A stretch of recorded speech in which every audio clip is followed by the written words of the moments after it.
Почитувани гледачи, добар ден и добро дојдовте во уште едно ново издание на емисијата Во тек. Јас сум Мартина Проковиќ-Костовска, вашата домаќинка, и денеска ќе бидете со мене се до самиот крај на ова денешно издание. Како што знаете, правилата ви се добро познати. За сите оние кои што редовно не следите, се надевам дека тоа што се случуваше вчера нема да се случи и денеска, што се однесува до вашите јавувања и до префрлувањето меѓу себе, кој што кажал, како кажал и дали е во право или не е во право. Сепак ќе ве замолам уште од самиот почеток да се задржиме на темите кои што ќе ги поставиме. Секако интересни се темите и верувам дека ќе сакате и вие и останати гледачи кои што можеби не успеале до сега да не добијат, да се јават и да го кажат својот став. Денеска ќе зборуваме повторно со тема која што е поврзана со извршителите. Впрочем, уставните суди ќе решаваат дали е уставен тарифникот на извршителите. Уставните суди денеска ќе расправаат дали да поведат постапка за уставноста на тарифата за награда и надоместок на другите трошоци за работата на извршителите.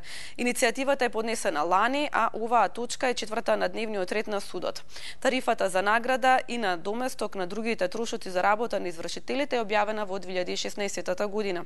Извршителите за преземање на извршените действија наплаќаат награда и надоместок на трошоците според цена за администратирање, цена на извршните действија и награда за извршените действија. Висината на цената за администратирање извршителот ја определува според износот на главното побарување, односно вредноста на предметот на извршување утврдена во извршната исправа. Цената на извршните действија извршителот ја определува според видот, обемот и време траењето на извршувањето. Тоа што се однесува до првата тема, пред да пуштиме дел, не знам, секако сите оние кои што вчера не успеавте да ја гледате емисијата Отворено со колегата Младен Чадиковски, ќе погледнеме еден краток дел од оваа емисија, меѓутоа претходно ќе ви ја споменам секако и втората тема на која што ќе можете да зборувате, а поврзано е секако со топловодната мрежа БЕК, односно Шилегов најави дека град Скопје ќе ја преземе топловодната мрежа од БЕК. Град Скопје ќе ја преземе дистрибуцијата на топлинска енергија од Балкан Енерджи Груп. Градоначалникот Петре Шилегов, за сакам да кажам МК, вели дека во моментов договорот на БЕК е спротивен на законот за енергетика и со одлука која треба да ја донесе владата очекува од есен град Скопје ќе стане сопственик на топлификацијската мрежа, со што ќе се создаде тарифен модел кој ќе биде соодветен за потребите на сите граѓани. Имено по законот за енергетика не може ист субјект да ги врши истите дејности во рамки на енергетиката. Затоа во системот на струја постојат ЕЛЕМ, МЕПСО и ЕВН. Истото треба да се случи во топлификација, односно треба да има производител, дистрибутер и оној кој врши продажба на топлинска енергија.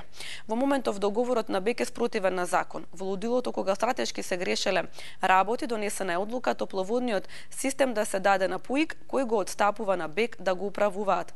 Ке побараме во рамките на законот за енергетика владата со одлука да го додели на управување на град Скопје. Со тоа, автоматски градот ќе стане сопственик на топлификацијскиот систем и ќе купува енергија од производителите ТЕТО, БЕК, Топлана Запад, Топлана Север, вели Шилегов. Постапката за преземање, како што рече Шилегов, треба да почне после 15 април, кога завршува грејната сезона. Во текот на летото да бидат донесени неопходните одлуки и до септември да се преземе управувањето со топловодниот систем. На овој начин ќе може да се создаде тарифен модел соодветен на потребите на граѓаните и целокупниот систем да биде повзрак, што не е случај сега. Ке можеме на 14.000 луѓе кои се откажа од топлификација да им понудите тарифи со кои ќе ги вратиме во системот. Фактот што градот ќе има топлификација и гасификација ќе овозможи да ги креира политиките за затоплување на домови, нешто што како стратегија недостасувало во Скопје. Ке бараме измени на законот за градба со кој при проектирање на сите нови објекти дел од проектната документација ке мора да биде начинот на затоплување, објасни Шелегов. Тоа е што се однесува до втората тема. Уставните суди ќе решаваат дали е уставен тарифникот на извршителите и Шилегов, град Скопје ќе ја преземе топловодната мрежа од БЕК. Како што споменав, во продолжение ќе погледнеме дел од вчерашната емисија Отворено со колегата Младен Чадиковски, каде што учествува извршители, адвокати, граѓански здруженија, професори и пратеници. Веднаш потоа се враќаме назад во студиото, каде што ќе ве вклучиме и вас, драги гледачи, во емисијата. Јас сум Татјана Головска, предсе граѓани на оваа држава, а инаку исто член на организацијата Стоп за извршители. Пред се да малку сум зачудена, иако сте правници, вие сте адвокат, професорот е професор по правни науки. Значи, едно да ви е јасно, сите ние тука и сите овие 100.000 луѓе, 500.000 луѓе што сме должни и што сме дошли кај извршител, не сме биле во состојба да не сакаме да го платиме долгот. Ако некој земе кредит, треба да си го плати. Ако некој потроши струја, треба да си ја плати. Ако некој користи мобилен телефон, интернет, треба да се го плати. Меѓутоа, проблемот во Република Македонија последните 10 години, што е многу страшно, значи дојде до нагло осиромашување на народот. Семејствата осиромашија, зборуваме за онаа средна, ниска и ниска категорија и социјални случаи. И она што можам да кажам на извршителката, дека не е точно дека се информираат луѓето пред да им бидат блокирани сметките, дека се блокираат и цели плати, се блокираат и цели пензии, значи се блокираат и социјална помош.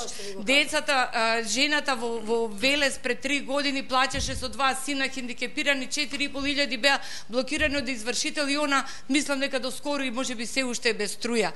Значи, господин адвокат, не е дека не сакаме. Секој треба да си го плати тоа што ќе го потроши.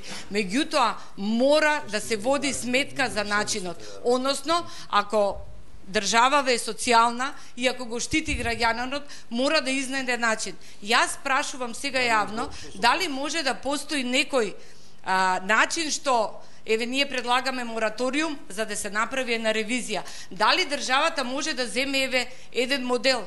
Јас го читав моделот на Полска, мораториум, во секој невработено семејство, ако госпоѓата до мене и е трочлено семејство, само таа работи и не може да се издржува, значи да се вработи уште еден. Во секој семејство до 3 члена, еден вработен, па 2 вработени и да се направи ревизија на долговите, да се тргне каматата и на тој начин да се луѓето да си ги вратат. Секој што си потрошил, секој што си направил треба да плати. А она што е, еве, пошто прашувавте колку, јас имам овдека 2 мои и 2 туги. Од 540 долг резервен фонд на Екодом, експресно на пензионер му се зема 20.800 денари. Од долг од 3.000 денари на близу, откако близу се затвори, се зема 21.340 денари. Значи, не може 7 пати повеќе. А зошто?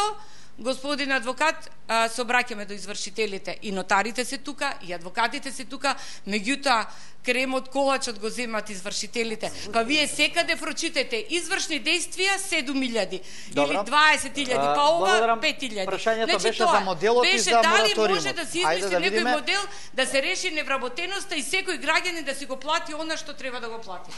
Ајде да видиме и вие и ваше лично мислење, се разбира, можете да дадете, пошто сте толку години во општествениот живот во Македонија, мислам дека имате. Прашањето за мораториум со закон не би требало до мене да биде упатено. Не, што мислите вие, дали е тоа возможно да вакво, не е нормално? Па јас што би можел. Јас не можам да избегам од она што јас сум. Значи јас сум познавач на законот, адвокат, давам услуги и тоа е тоа. За добрите предлози, законодавно-правната комисија на парламентот е секојаш отворена.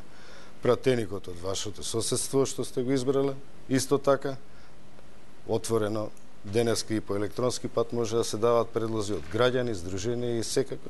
Се што имате како предлог, што ви смета, би требало да биде упатен до предлагачот. Инаку, вие во своето излагање кажавте дека осиромашувањето на населението е проблем. Дали тоа значи дека извршителите не се проблем овдека, туку осиромашувањето кое што не може да ги подмири долговите? Извршителите се проблем, да. Обрата микрофонот. Значи, не можеме да ги поставиме наопако работите. Инаку сакав да само сакав да ве потсетам. Само да ве потсетам на она што Самка Ибриновски го спомена пред малце, читајќи го налогот нотарски, каде што во повеќе наврати спомна ДДВ, што се наплаќа. Најверојатно поголемиот дел од тие побарувања, односно онолку колку што е стапката на ДДВ-то, ќе си отиде во буџетот, од кој што државата функционира. И кога ќе ги споменувате оние 3000, 5000 денари и така натаму, треба да го спомнене. Значи тие ќе треба да ги имате на ум кога кажувате 3000 денари, па онолку колку што следува понатаму. Добро, благодарам, го вклучувам професорот Ристов. Да, мислам дека поентиравте веќе со ДДВ. Го вклучувам професорот Ристов, бидејќи до него беше наменато ова прашање. Професоре? Да ги известам граѓаните дека со години наназад, уште од 2011 година, беше формирана комисија за изготвување на граѓанскиот законник на Република Македонија под водство на професорот Гале Галев, каде што оваа идеја, овој предлог уште одамна е даден. Меѓутоа, нашиот законодавец, реков уште на почетокот, летаргично се однесува кон овие прашања и токму таа негова летаргичност, непревземење доведува до вакви прашања. Науката по облигационно право и професорите по облигационно право одамна се имат произнесено по однос на ова прашање дека не треба се засметува камата која ќе се премине основниот долг, меѓутоа законодавецот досега остана глув. Од кои причини на нас правниците, правниот факултет и пошироко не ни е познато. Меѓутоа, секако дека се неопходни реформи и промени во правниот систем на Република Македонија и да се надеваме дека конечно ќе дојде денот кога законодавецот ќе решава за вакви клучни животни прашања на граѓаните. Што се однесува до плаќањето на долгови. Граѓаните треба да знаат дека плаќањето или почитувањето на договорните односи е еден од основните клучни елементи на принципот на правна сигурност. Доколку не се плаќаат, тогаш би имале застој во целокупното општество. Нема да има никаков прогрес. Од друга страна и луѓето би абстинирало од стопување на правниот промет доколку постојано молам, сега си имаме тука публиката некаков нов закон кој што постојано ќе оди во корист на оние кои што не ги исполнувале обврските, не биле совесни, за разлика од оние кои што совесно ги извршувале своите обврски, кои што во ваквиот случај ќе се чувствуваат онеправдани. Кратко само уште, мислам дека и другите од публиката, дали она што го предлагаме, мораториум на извршните одлуки, ревизија на сето она, значи 101 извршител, дај да видиме дали 101 извршител работеле по закон, како што да докторите, бидејќи ги спомнувавте, се потребни, ако тие 101 сите работеле по закон, нека си им продолжат да работат по закон. Закон со отчети, нека не се плашат. Меѓутоа, на тие што не работеле по закон, да се одземат лиценците. И после тоа да се направи нова ревизија на сите долгови, да се тргнат каматите и луѓето да се ги платат своите долгови онака како што доликува. И уште еднаш ќе повторам, значи никој што дошол во ситуација да има наплата од извршител, верувајте, никој од тие граѓани не избегнуваат плаќање. Туку секогаш плаќањата дошле заради тешката состојба, значи секој пак ќе повторам, знае дека она што го потрошил или она што го зел треба да го плати. Меѓутоа, дали е во можност и сепак треба да се има малку разбирање, нели, да се имаше во изминатиот период, а не да има толкав револт. Значи, дали е можен мораториум во правниот систем и во која насока ние како граѓанско здружение треба да ги водиме работите за да успееме во тоа.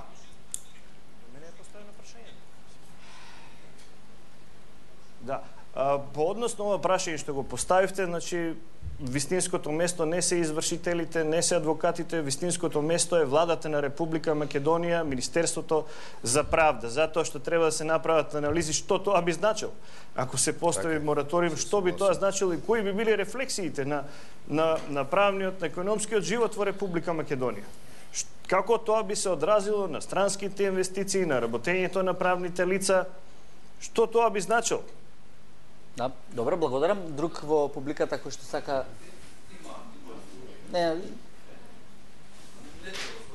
Добро, ајде, окей. Ненов Маријан, од Пасаран Здруженијето. Госпоѓо Деловска, на ЕНЕР го симнав последната верзија законот за извршување. Се извинувам на ЕНЕР го симнав законот за извршување, каде што се уште стои дека во случај кога доверители се комуналните предпријатија, значи комората за извршување е таа која што по по азбучен редослед рамномерно ги доверува овие случаи кон извршителите. Да. Меѓутоа, ние сме на терен веќе 5 години, со граѓаните комуницираме и секогаш се јавуваат 5-6 исти извршители. Така да сериозно се сомневаме дека Комората за извршување тука помогнала на одредена група на извршители да се збогати енормно, а токму и тие извршители се појавуваат на листата на најбогати извршители. Сега прашањето ми е кога извршителите работат на одредена територија, така. Тие одземаат средства и пари од граѓаните. Во случај кога извршителите и Комората работи противзаконски, по што се разликуваат од една организирана криминална банда која ги има истите одлики? Господин? Ке одговорам на прашањето, значи почетокот на 2017 година стапи на снага нов закон за извршување. Кажав, рамномерна распределба на предмети. По иницијатива на физички лица некој се покрена иницијатива на Уставен суд. Во декември Уставен суд донесе одлука со која ги укина. Меѓутоа, во новиот закон, во измените кои сега се во владина процедура, повторно се враќа да јавните предпријатија, каде што државата има доминантен капитал, повторно да одат со рамномерна распределба. Тоа значи дека не сите пружатели на комунални услуги ќе одат со рамномерна распределба кај сите извршители. Ќе оди водовод, мислам дека е со државен капитал, Еван е приватна фирма, Телеком е приватна фирма, Бек е приватна фирма, значи има државен капитал во сите тие фирми по одреден процент, така да во предлогот има повторно да се вратат. Може да бидат ставени во истото. Не, веќе се предложени повторно да се вратат. Да. Има голем број на случаеви кога по грешка е блокирана сметката на граѓанинот, дури извршителите ги имаат вратено и средствата назад, меѓутоа парите кои што банката си ги побарала, тоа се 1500 до 2500 динари, ги плаќа граѓанинот. Зошто извршителот не ги подмери овие средства? Не би се согласила кога велите дека сметката е блокирана по грешка. Не може, значи мора да има предмет. Случај конкретно за мене исто се работи. Значи мора да има предмет. Не може некој јас утре по грешка вас да ви блокирам сметка. По грешка ми се вратени парите на средства. Само ако може да ми слушате. Значи веќе има предмет кај извршителот. Извршителот има, рековме, согласно постојниот закон таков каков што е, има право да блокира сметка, односно да издаде налог за извршување. Уште еднашка, не знам јас по кој пат кажуваме извршителите кога ќе примиме пари од банка, немаме увид од каде потекнуваат тие пари. Дали е цела плата, дали е цела пензија, дали се тие некои орочени девизни или денарски штедни влогови. Дали е социјална помош до пред 6 месеци, ние не знаевме. Значи, ние банките им викавме... Прашањето беше кога ќе сгреши извршителот, зошто граѓаните го плаќаат тоа? Ама јас не гледам дека има грешка, има предмет кај извршителот. Има предмет, ги вратил парите назад бидејќи погрешил. И слушајте ме, значи, ако стигнат 12.000 денари, јас конкретно зборувам за начинот на работа во моја канцеларија и сметам дека така работат повеќето од колеги. Веднашка го отварам предметот. Ако видам дали вие сте го примиле мојот налог, го праќам по пошта и дека не сте реагирале кај мене, значи знаете дека има извршување. Доколку видам дека уште не сум остварила контакт со вас, не сте се јавиле во канцеларија, тие пари 15 дена ги чувам на посебна сметка, се вика таа, и оставаме можност должникот да дојде во канцеларија, доколку се примања од цела плата или пензија, ке се донесе потврда од работен однос, 1/3 се задржува, остатокот се враќа. Што е со неправилната достава? Ние граѓаните дознаваме дури во банка дека ни се блокирани. Во однос на доставата, значи тоа е осетливо прашање кој во извршна постапка е. Јас работам со Македонска пошта. Значи доаѓаат луѓе и реагираат. А како јас писмото го праќам и плаќаме 120 денари, повторно е тоа на терет на должникот, еднашка или два пати. Верувајте, доаѓа доставница, повратница со печат и подпис дека примил. Што ќе правите кога ќе се докажат антидатирањата? Кога ќе се докажат? Ама јас се работам со Македонски пошти. Нека ми каже кој член законот пишува дека имате право да ставите забрана. 149, член 149 од Закон за извршување и издавање налог за извршување. Јас не правам блокада, со налог за извршување ја ви тврдам пред целата македонска јавност. Јас ви тврдам дека не можете да блокирате сметка, немате право. Ама јас не блокирам цело време. Ама цело време јас кажам дека не блокирам. Значи Ибраимовски, ако имаат право, имаат право. Ајде, немаат право. Сами пратеникот, ако може на почетокот кажавме, член 2... Носителот на патниот промет е должен да ги извршува решението за присилна наплата во согласно со законот. Решение за присилна наплата дава само управата за јавни приходи. Значи, вие треба да имате решение, па после налог за извршување. Не е точно, член 2... А вие немате решение, давате налог за извршување. Значи се манипулирате сега со дека погрешно го читате законот. Член 2 закон за платен приход. Не, законот е точен. Ја не читам закон што пишува. Сакам да поставам едно прашање, дали постои застареност на предметот. Членот 2 мене ми е дојдено извршно од 94 година уште. Значи, тоа стоело негде по таму, не знам, по фиоките кај им стоел предметот и сега тие камати се над 2000 евра. Јас во моментот сум самохрана мајка и да речем гола вода што не можам тоа да го платам. И тоа уште од како 94. Да, од 94 се уште па 2011 ми дојде, тек тогаш, 95 е направено извршно, наводно, ниту ми доставиле, мислам, доставила јас да не направили извршување. Добро, ајде накусо дали можеме да го прокоментираме овој случај од 94-та? Напоменавме на почетокот, не, ова е еден од стотиците илјади кои ги напоменав на почетокот. 2011 година имаше измени, кога сите стари извршни предмети од судовите си го сменија законот, одлучија да не ги донесат нас. И тука почнува најголемите проблеми. Значи, ние ги гледаме. Тоа е колегата што кажа. Во Скопје имало само 6 извршни суди и секој судија имал по 100.000 предмети. Значи, фактички не можело тоа да се обработи. Не стоеле по фиоки, значи 6 луѓе да обработат 600.000 предмети и тоа од година во година, од неможност, не екипираност, да кажам. Сега, зошто кај извршителите оди брзо? Од причина што во секоја извршителска канцеларија има од 5, 10 и 15 луѓе вработени. Затоа сега новите заостанати сметки одат многу брзо. Немаме проблем со нив. Нормално ги блокирате луѓето, немаат излез. Не ги блокираме, значи за една сметка проблемот еве госпоѓата го кажа, ние не можеме. Тој што го донел предметот, сега не знам кој е доверител. Дали 2011 година, значи колку што деловен простор некој си таму. Пуик. Поранешен Пуик, сега Значи, тоа што го носи предметот кај нас, се враќаме и се вртиме во кругот, се вртиме во кругот на каматите. Се вртиме. 5000 долг, сега јас треба да платам 137, а уште колку ќе се качи. Јас не можам да платам реално тој. Не застрано. Колку 27, колку години? Значи законите убиство застарува за 20 години луѓе. 20 години застарување на убиство.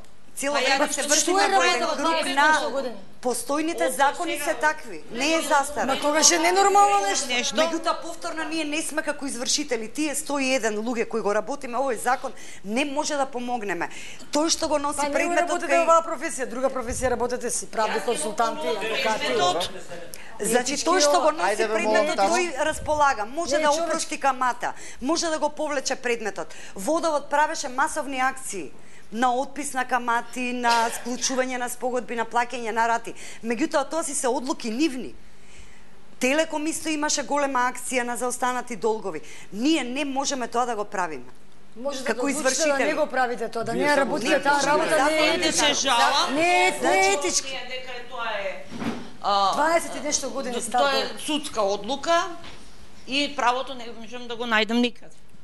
Ајде, мога микрофонот само горе да го дадеме сега. Здраво, прашање до вас. Представете се, мол. Јас сум Ивет Георгиева и прашање имам конкретно до вас и до претеникот. Занови ке се знаеме, ја работиме темава за вас прашање. 11 години постоите. Да. Во најсиромашната земја во Европа. социјална држава, за 11 години се повикувате на заштита на вашите права во делот кој упорно ќе го браните и го штитите. А тоа е наплата на администрирање, имате извршни действија, наплата, вашата награда во делот на вашите завршени дела и материјалните наплата на материјални трошоци.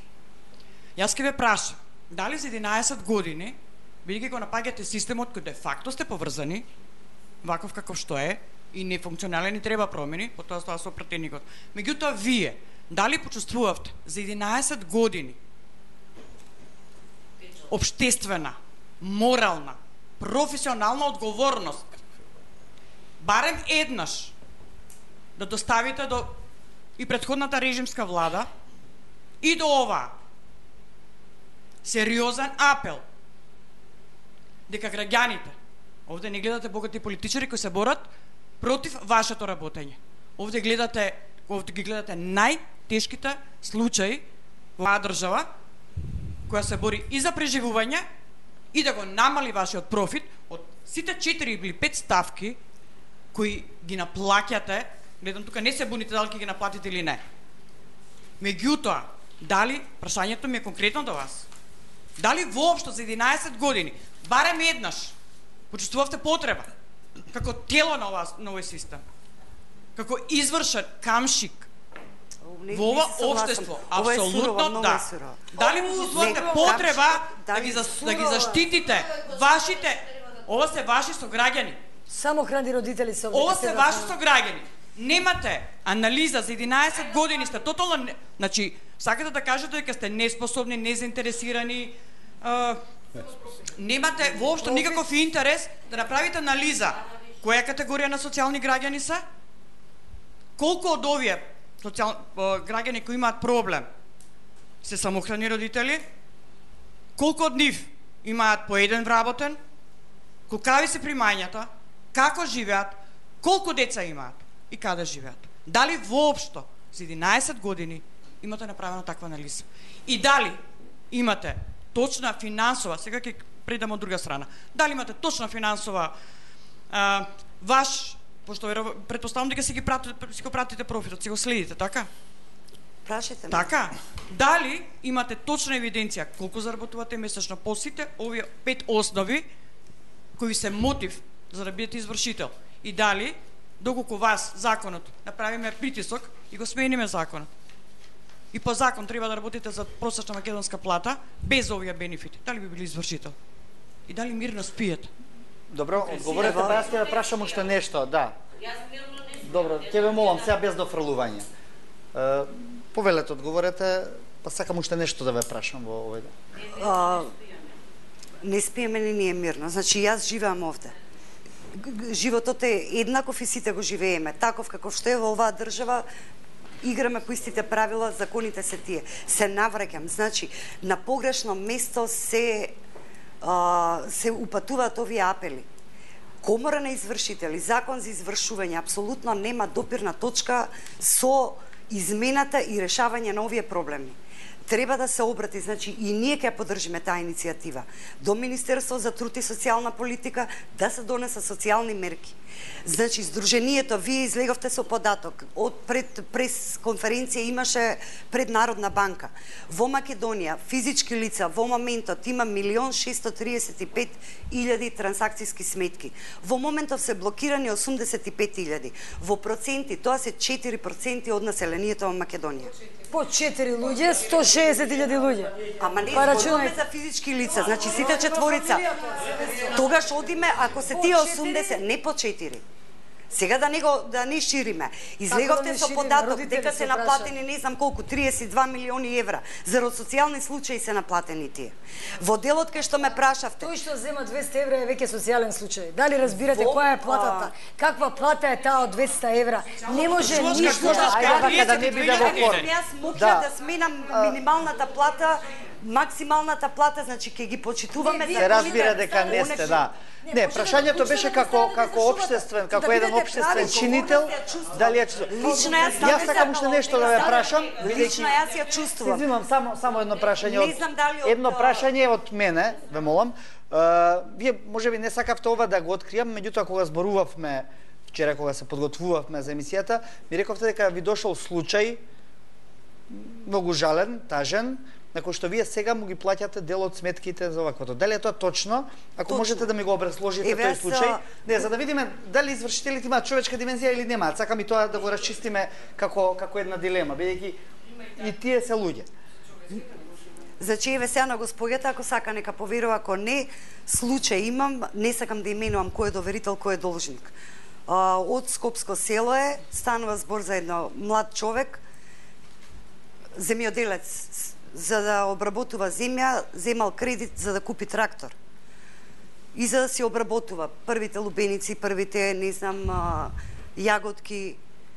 Кога се случи поплавите во Скопје, него му се поплави целата куќа и јас видов страшни снимки. Значи, од неговата куќа, он живеел во куќа кај што нема под и има гола земја со бебешко креветче.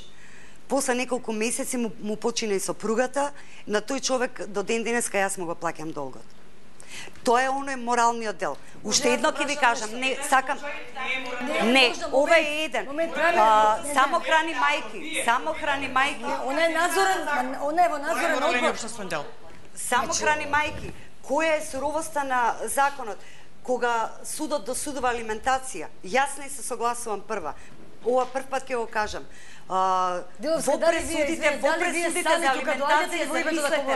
Во пресудите за алиментација замислете, никаде не вика дека несовесниот родител кој нема да плаќа алиментација ќе се задолжи да плаќа и камата. И сега имаме абсурдна ситуација за неплатена сметка, некоја кажа господјата од 95-та година ќе се таложат камати, а некој самохран родител ќе се бори да си го одгледува детето, а другиот несовесниот родител ќе плати после 10 години досуден 1500 денари месечно. Така, тоа беше дел од емисијата Отворено, од вчерашната емисија Отворено, каде што учествува извршители, адвокати, граѓански здруженија, професори и пратеници. Не можавме секако да ја пуштиме цела емисија, затоа одвоивме едно парче каде што учествува и гостите во емисијата со своји прашања. Двете теми ги знаете, уставните судии ќе решаваат дали е уставен тарифникот на извршителите и втората тема Шилегов изјави град Скопје ќе ја преземе топловодната мрежа од БЕК. Телефонските броеви ви се веќе добро познати, правилата ги знаете, така што ќе ве замолам уште еднаш да ги почитувате, да бидете што пократки, поконцизни, за да можеме да вклучиме што повеќе гледачи кои што сакаат да си го кажат своето размислување на темата. Дали имаме гледач на линија? Ало. Добар ден, повелете. Добар ден, Мартина. Повелете. Вака сега. Ајде. Од синоќа не сум спијала, цела ноќ сум возбудена. Ја гледав емисијата со Младен, вака, немој да лажа таа извршителката што е тука дојде, што беше дојдена, немој да лажа дека они праќале извештај за ние за да си платаме, така? Немој да лажа така. Ја гледав и на друго место на телевизија Насител, како Александар Насител ја бредеше. И таму беше гостинка. Највише пари она крадела. Највише. Немој да лажа така да го замајава народот. Синоќа гледав емисијата, немој да ме прекинеш. Синоќа гледав емисијата. Да, смирете се малку за да можете ете. Само нервозни. Наравно тоа. Немој да лажа. Ова Зајак, што премиерот го замолува да ги тргнат тие извршители, немаме пари. Ме разбираш? Немаме пари. Ако не Груевски, нека си ги плаќа таму. Он ги сами тие извршители. Добро. И јас трајам да има за мојата болест, па сум идела приватно, а сега како има бора на Реума фактори, а сум идела во Авицена 6200 сум платила. Не ме ги плаќал Груевски на мене. Да се ги тргна господинот Зајар тие извршители. Тоа, од имот ќе народот кај вас на гости, сите се трешаат таму што бе на гости. Само они двајца се... Добро, да, смирете се господје, за да можеме и ние подобро да ве разбереме. Да. Само извршителката и адвокатот се бранија. не дава на таа гостинката што за народот што не брана, не дава му ведре. Таа била најбогаташката беше на сите гостинка. Да, добро, разбравме, го кажавте тоа и пред малку. Ви благодарам за вашето јавување. Ќе ве замолам, знам дека сте вознемирени, меѓутоа бидете посмирени за да можеме и ние и останатите гледачи да ве разберат што конкретно зборувате. Одиме со следниот гледач. Добар ден. Добар ден. Повелете. Поздрав до тебе, Мартина, и до телевизија 24. Благодарам, повелете. Сношната тема што беше на телевизија 24 ја пратев. Јас сум упатен во таа проблематика. Добро. Со тоа што точно е дека законот за извршители ќе претрпи голема измена, се намалат сите тие издатоци што извршителите ги наплатуваат во поглед на сите работи кои се доставуваат и должни се тие извршители пред да го наплатат извршувањето, да го упатат должникот во кај нотарот, нотар да се договори на колку рати, како рати ќе треба да се плати.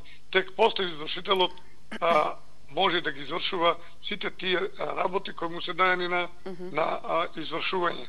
Така да не се возбудуваме многу, некои од тие извршители има многу честни и поштени, некои се арогантни, али ја кажувам дека сега во овој начин, во овој систем веќе има изготвување на нов закон за извршителите, нотарите, адвокатите, каде што ќе се сите работи прецизират и ќе се кажат како треба и што треба да се работи. За втората тема ќе предам, затоа што јас искрено да ви кажам, од 2008 година тој проблем го терам како што треба по закон, по словото на законот. Уште во 1999 година јавното предпријатие Топлификација го приватизира тогашниот градоначалник Ристо Пенов. Добро. Со кое што господин Ристо Пенов 32% доби акции во акционерското друштво Топлификација. После тоа акционерското друштво Топлификација незаконски, нема ни документ, нема ништо, продадено е на БЕК. Којто е БЕК, никој. Јас лично го знам, али нема потреба да коментирам и така натаму. Сега, кога влезе нашата полиција, која што труката моја, не знаете кој сум, што сум, како сум, констатира дека неправилно е акционерско друштво станато од страна 99 година, дури и неправилно е приватизирано акционерското друштво. Така да, ова сето, прибидејќи главната линија за топлинска енергија е собственост на град Скопје. Затоа Петар Шилегов, градоначалникот, кажа дека ќе биде под градско собрание, ќе се префрли на ПУИК, а тука имаме ние кои можат да учествуваат во поглед на донесување на одлуки, кои се луѓе се вплеткани во криминал. Се разбереме, веќе клопчето се одмотува сега. Веќе сега, тука господна Елем и Мепсо, каде што Елем е еден од дистрибутерите на топлинска енергија во Скопје, од железара таа топлинска енергија што испарчуваат, така да јас на овие граѓани, кои се 20 и кусур илјади исклучени, а плаќаат паушал, јас сакам да ги повикам да не се плашат, привеќе законот за енергетика е во собранска процедура и сега кој ќе дојде тој закон кој ќе се донеси по автоматизам, на БЕК му се запленува све што има и се дава под градско собрание да се биде пак јавно предпријатие, пак градско собрание да се раководи со топлификација, како што беше и порано. Веќе знаете, имаме ние доста јавно предпријатие под град Скопје. Така да, исто така и топлификација ќе се биде под град Скопје и нема некој да ќарува со тешки милиарди и милиони, да ви кажам отворено, пошто ги знам носителите на тие сите работи што се прави на чело со Димитар Хаджимишев, кој и тој е акционер. И благодарам многу. Добро. Ви благодарам за вашето јавување. Одиме со следниот гледач. Добар ден. Ало. Повелете. Ало, добар ден, јас сум на... Вие сте во програма, повелете. Сега да ви кажам за извршителите. Ајде. Извршителите ги извикија партијата ДПМН. Добро, се извинам, само Режа, ќе може ли малку погласно да ми пуштите во студио, да можам подобро да ги слушнам гледачите? Фала. Повелете. Јас синоќа убаво не слушав емисијата, едноставно веќе главата не боле од тоа, од овие политички теми, но бев дадена на извршител, мислам кога требаше да се купуват вие тие што на оние граѓани што не им беа откупени становите. Донесува закон во задумување за становите, ако има заостанан долг, ти влегува во цената на станот кој ќе го купиш. И имаше документ, се докази, и мене ме даваат на извршител. Ме дава на извршител човек што работи од ДПМН и за да земе процент, ми кажува дека ќе ме даде, јас му кажувам, еве ви го законот и отиде во транспорт и врски таму во Гевгелие, законот ти постои. Не треба да плакаш пошто таа вредност што ти е заостанат, имаш мал долг заостанат за кири, тоа влегува во вредноста на станот кој ќе го купиш. Ама за да добие процент, профит да добие овој што ги разносува тие, ги носака извршителот, ме даваат на извршител и јас имав пензија. И тоа се на пензија земев, иначе сум самохрана мајка. Одам за Гевгелија и го носам исто и овој документ што е од транспорт и врски што е законот донесен. Кога почна да се дере тоа извршител, кога почна да ми се дере, да писка, да вика, мене не ми интересира, мораш да плакаш. И нормално, кога ќе си исплаши сама жена и нема проблеми, ќе подпишеш. Так. И ми кажа колку е ратата, со мене почна да се изживljava, дека ќе ја платиш ратата, ама утре ќе дојдеш тука да ви ја донесеш оплатницата, дека си платила. Зошто да одам јас така за Гевгелија, од друго место, кога он може да види на компјутерот дека јас сум се платила во тоа место кај што живеам. И што се случува? Еден месец не платих, пак ме блокираше, пошто немав, бев волна, не можев да платам. Долгот ми беше што ми стопира по 1500 денари. Јас се најдов позајни пари, поскоро да го платам долгот, одев и за струмица, секаде сум одела, да ги расисам вие работема. Па тоа е тоа во администрацијата што се запослуваат неписмени луѓе, можам слободно тоа така да го кажам. Немаат никакво образование. И одам, позајни на 4 јули, наресувам 2 рати, 12.000. Првата пензија ми е сопира извршителот. Му давам 200 евра и плюс ми е сопира пензијата. И пак подам дека него, зашто он не видел дека сум му пуштила 200 евра. Јасно. И кој е он да ми ја зенат првата пензија? Од што треба да живеам? Сум поземувала пари, самохрана мајка, никој не работиме и од дека јас од што треба да живеам? И замислете колку е држок и безобразен, секој месец ми пушта по 1/3 да ми сопираат од пензијата. Не по 1/3, него 3 месеци едно по друго ми ја сопираат пензијата. Го склучив договор во годишниот договор, му кажав, му однесува, он си отиде на одмор, 4 месеци, 4 пензии ми ги взимаше сите, цели. И од што треба да живеам јас? Јасно, да. И се јавувам во банката, во Тутунска банка. И им кажувам дека, ама јас не сум проста. Знам и јас сум работила во администрација. Ама не може он повеќе од 1/3 да се сопира. Ама он, извршителите, се поврзани со банките. Ни ги сопираат и што дека се јавувам? Те е джабе. После тоа заврши, ми дојде за телефон за платени сметки. ВМРО ДПМН, во општините кај што живееме. Тие што не се членови на ВМРО, даваат списоци кај извршителите. Телефонот исклучен, имав, мислам поголем, немав наједнаш да го платам долгот, на 3 рати. Ги носам кај извршителот, на 3 рати дека ми е долгот исплатен, дека немам Немате долг. Немам долг. Него не го интересира и јас отидов, беше службеничката една, дај да видам дека е поканата, што сум била повикана на суд. Ми дава покана, не мој подпис. Ја вадам личната карта, изволите Господи да види. Вој подпис и вој исти ли е. Ама јас не знам како. Нема проблем.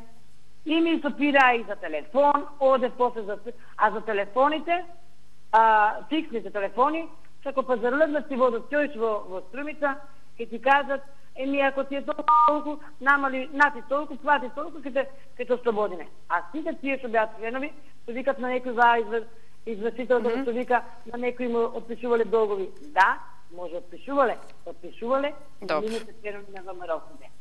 И последниот пат кога отидов за пензијата да се мурам кај извршителот, по канцеларија, луѓе, јас му викам како не ти е срам и не ти е грех, викам, да ме оставиш ти 3 месеци да ми ја взимаш ти мојата пензија. Па вика, оди тужи. Ама викам, зашо да тужам? Кој ќе добијам од тебе парите? И он станува во столот и ми вика, слушај, Вано, немој да ти станам да ти идискам како партија од канцеларијата. Ама јас не те плашам. И му кажувам, ти викам тука седиш од твојата канцеларија. Јас иначе не се плашам, можам стол да ти го земам и од глава да ти го репнам. Испади надвор, јас и вие ќе се обрачунаме.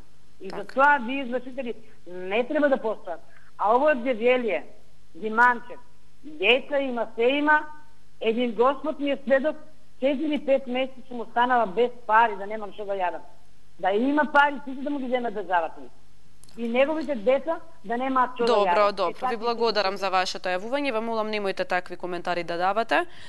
Правилата се тие, немојте да вреѓате, не дозволуваме ни навредливи зборови, а уште помалку навистина такви желби негативни кои што навистина не се пријатни за слушање. Ќе ве замолам да се воздржите. Знам дека сте вознемирени, меѓутоа ве замолам да се воздржите такви коментари во оваа емисија. Одиме со следниот гледач. Добар ден. Добар ден. Повелете. Па после синокешната емисија може да се заклучи дека врана на врана очи не вади. Се виде спрегата помеѓу адвокатите, се виде спрегата помеѓу извршителите и нив едино само ако ги дерете можете да им докажете дека тоа што го зборате е чиста лага. Јас себе до мене имам 2 извршни акта, мислам, пошто не ќе да кажам дека јас не сум како обичите гредени. Ја да може да бев синека во студиото, ќе ја прашав председателката на извршителната комора, зошто еден извршител наплаќа 1430 денара процесни и извршни трошоци, а друг извршител наплаќа 4800 денара процесни и извршни трошоци. Така. Тоа е една работа. Втора работа. Колку чини доставата на еден извршен акт? Па дали 1450 денара е трошок за достава за еден акт? Ке ве молам. Па со такси да го носеле 7 пати од центар до јака што живеам, не може да потроши повеќе од 1500 денара. Значи 7 пати да доаѓал доставувачот со такси.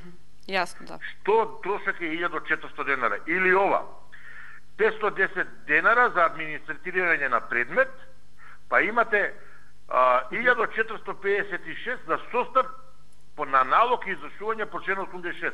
Да. Па администрирање и состав на налог не ли е иста работа?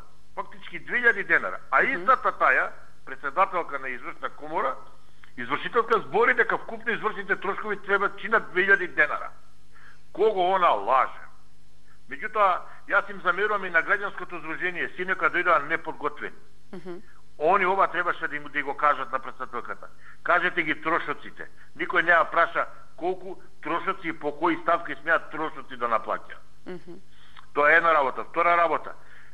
Убаво исто господјата каже. Се гледа кај они прво треба да ви достават вас решение. Па на тоа решение ви имате право на приговор од 3 дена кај надлежен судија да се запре извршувањето. Па после тоа ако ќе дозволи судот, тогаш има право да состави налог и да бара да се блокира сметката или делото сметката. Но пред да го примите решението, пред да заврши жалбената постапка, нема право да пристапи кон извршување. Сега ќе ви го кажам мојот пример. На први ми блокира трансакцијска сметка, на 19 ми доставува повикување да се јавам у канцеларија. Но ние граѓаните не ги знаеме овие правила на игра, они добро ги знаат. Затоа они имаат и користат приватните пошти за разнесување на овие акти. Така да, мислам дека Сдруженијево и ние граѓаните треба да се опаметиме, убаво да ги прочитаме законите. И сега би требало повеќе вакви емисии. Во дебатна емисија требаше да биде до вас присутна и таа господјата од Сдруженијето да ги слушне овие работи, за да знае. Синека се водеше некој еуфоричен разговор, што мене не ми се допадна. Требаше да ја прашат господјата зошто им се на граѓаните им се ускратува правото да се жалат на решението за извршување. Зошто им се ускратува правото да се жалат на нотарскиот акт? Тука се изигруваат правата на граѓаните. Тука се игра мајта и она тука се зголемуваат трошоците. Зашто нормална работа е дека вие како граѓани не ги знаете парничните постапки. Но некој треба да ве упати. Тоа е правило кога се составува еден акт, решение. Вие морате да имате правна поука. Кажете ми кој граѓанин се повикал на таа правна поука. Тука ни ги кратат правата. И треба да гледате убаво со дека темата да се рачисти. Дали извршителот има право директно да носи во банка налог за извршување или тоа треба да се носи прво во УЈП? Така, добро. Тука ќе ве прекинеме, секако можете во втори дел повторно да се јавите, се во интерес на времето и во интерес на вестите кои што се во 12 часот. Веднаш по нив следува рекламниот блок, а ние се враќаме веднаш по рекламниот блок. Останете со нас.